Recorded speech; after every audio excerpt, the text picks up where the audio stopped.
the Artist Interrogations Podcast.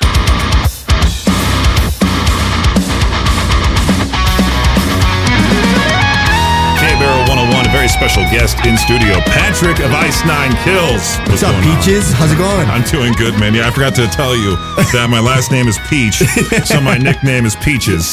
When I received your contact, I was like, I wonder what this guy's going to look like. And it was a little different than what I thought Peaches was going to look like. There was a band that gave me a shirt because I was like the first DJ to play their song on the air, and they thought I was a woman. So they sent me a female XL shirt. Well, dude, I told you in the car on the way here that we're very excited for this whole show. Yeah, I mean, there's people already lined up outside the Mountain America Center. You know, last night I told you we had Volbeat and Hailstorm. Tonight we got you guys, Falling in Reverse, our last night, Catch Your Breath, 4 amazing bands. And I remember seeing you guys in Salt Lake City as part of the Trinity of Terror show. Sure. And that was like my first time in a major pit. And I'm the guy that's like, I'm a big dude, but I hate the pit. You could be the enforcer. Yeah, see, I don't want any pit around me. I'm like, I got pushed from behind. I'm like, I'm out of here. I'm like that week. But yeah, dude, we're excited to have you here. I mean, just last week, I was traveling all around the area to get people to download our app and then get an entry in for that meet and greet with Ice 9 Kills. Yeah. And there's been so many people at every single stop that have said, like I've met them before. Like, do you guys just hang out after shows with people or what? I mean, we've definitely been known to hang out a little bit, but I think more so back in back in the earlier days of touring and with Warped Tour and different styles of meet and greets when we were kind of on the smaller size of our band. It's much easier to be able to just get groups of people together and hang out and take pictures and do meet and greets that are a little more involved and a little more intimate. Nowadays, especially after COVID, the Trinity of Terror tour, that meet and greet was, all 3 bands on stage and the, 150 people in meet and greet on the floor trying to interact and trying to have a conversation. And it was kind of, it kind of added a little bit of separation that we weren't used to because we are very used to being a little more hands-on and being able to interact with people. And so I think that between Warped Tour and some of the headliners that we've done, we had the opportunity to really, get to know people and get to know our fans. And coming back from COVID and doing the Trinity of Terror tour, we're kind of back into that mode now where our VIP experience is, you get a photo op with us, one-on-one time, you get to come in, we get to compliment you on your makeup because everybody's wearing makeup and all these things. It's Halloween. I forgot mine. My bad. It's Halloween every day. If you don't have a costume, you're missing out. And you get to have that one-on-one time with people again that we missed out on in the past couple of years. So, people saying that they met us before, it was probably because it was just cool for us to just hang out, Yeah. I mean, your guys' fan base is just as crazy as Motionless in White's fan base. I would say so, yeah. I mean, I think that they're cut of the same cloth. Yeah. I think the cult-like following that both bands have is very strong and apparent. And I think, the dark, Halloween side of everything and people dressing up and kind of, the groups that start online and, we have our own social media app called the Psychos Only app that gets a lot of people involved with each other that, we've been getting a bunch of people coming to meet and greets that have made us, friendship bracelets or fun bracelets. And I guess that's something that spawned from the Psychos Only app where one person posted that they were going to make us bracelets. And then a bunch of other people around the States were like, oh, we're going to do it too.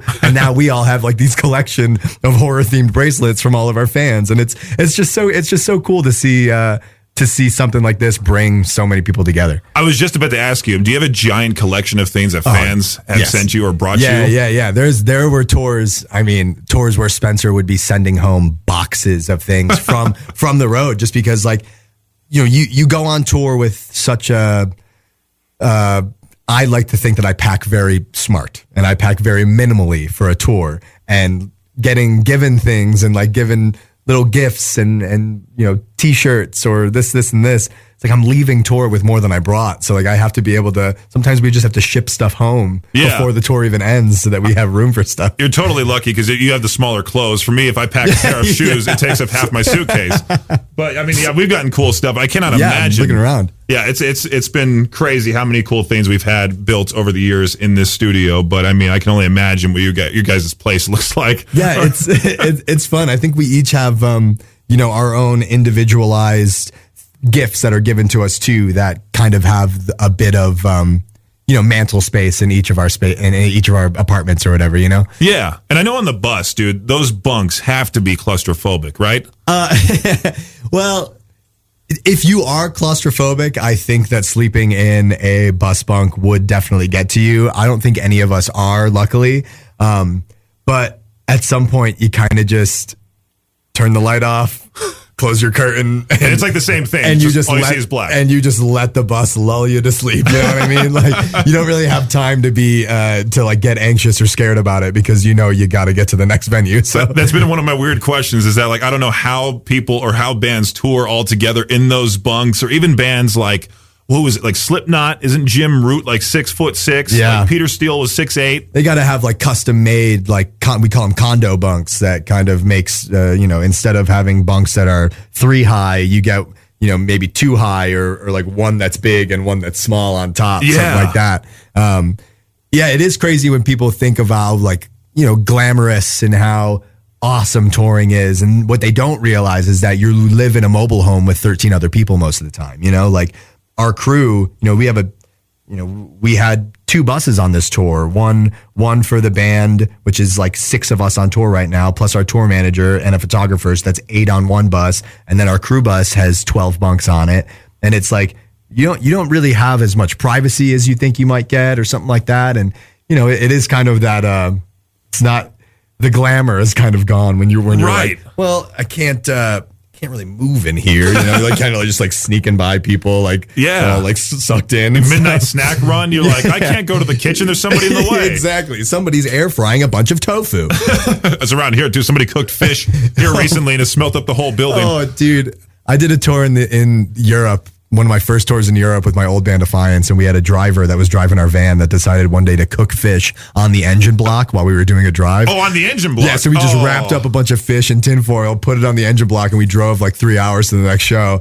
And the van just reeked of fish. Oh, no. We got there. The fish was cooked. Okay, he ate it. Oh, my I was goodness. you better eat it, dude. If you did all this work, you better eat that. Ours was worse because some lady put it in the microwave. Oh, yeah. Fish in a microwave just sounds awful. Yeah. And our former engineer put the pizza in the toaster and burnt the cheese. And it's always fun. It provides on-air content for sure. I think you guys need a little lesson on how to cook things in the kitchen here. I was that one guy at one point that put tinfoil in the microwave by accident. And I saw a spark. Oh, no. But, yeah, dude, we got to get you back to the stadium here soon. Yeah, sure. Whatever you got. Yeah, dude, I'm just very excited for the show tonight. I know people have been talking about it relentlessly. That's awesome. I'm glad to hear that. This seems like, like I told you in the car, a place that maybe we haven't, we haven't been to this side of the state or, this area. Boise is usually where bands go. And we were in that area yesterday and seeing all the fans there. I think it kind of justifies doing, a show that's, close, but I think you're going to get 2 different crowds from these two shows in the same state. So right, yeah. They're excited to see to see who comes out. Boise has the more bigger city, but East Idaho, I think, has been neglected for a very long time. So they're all hungry for it. Yeah, they've been wanting it. They're hungry for this show because usually we'll travel to Salt Lake City, we'll travel to Boise, we'll travel sometimes even to Missoula or Bozeman or whatever Montana city up north. But to have a show right here in East Idaho is phenomenal. Very glad to hear that. That's awesome. And I know you guys put on one heck of a show because it's so theatrical. It's so cool. Yeah, it's gonna be killer. Oh, there we go. We might as well just end it on that. It's going to be killer. Then thank you, of course, Patrick, for joining Peach's Pit Party. Isn't it a great radio show name? Dude, Peach's Pit Party it's pretty good. Yeah, you hear that show name and you're like, there has to be some sort of woman behind the microphone.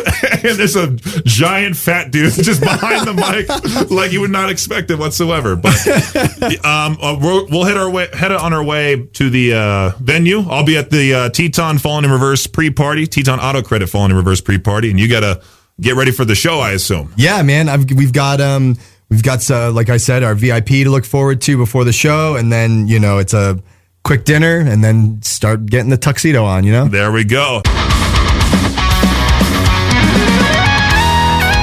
The Artist Interrogations podcast is a production of Riverbend Media Group. For more information or to contact the show, visit riverbendmediagroup.com.